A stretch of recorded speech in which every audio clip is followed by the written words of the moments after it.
নিন ওরা মৃত। কেন এটাকে হাতের অক্ষজ আমরা ধরে নেব? আমাদের বাবার হাত নেই।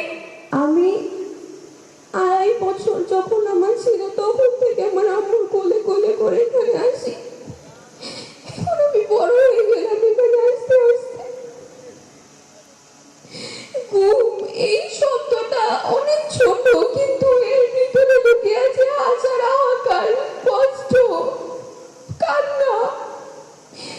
আমার ছোট থেকে একটাই স্বপ্ন যে আমি আমার বাবার সাথে স্কুলে যাব, কিন্তু এখন পর্যন্ত আমার এই স্বপ্নটা পূরণ হচ্ছে না। আমার এই স্বপ্নটা কি আদৌ পূরণ হবে? আমার ভাই কি বাবার মুখটা দেখতে পারবে? এই স্বাধীন দেশে কি আমাদের বিচার হবে? আমাদের বাবাদের কোথায়? আমাদের বাবাদের কেন গুম করা হয়েছিল? গুম কমিশন বলে ধরে নিন ওরা মৃত।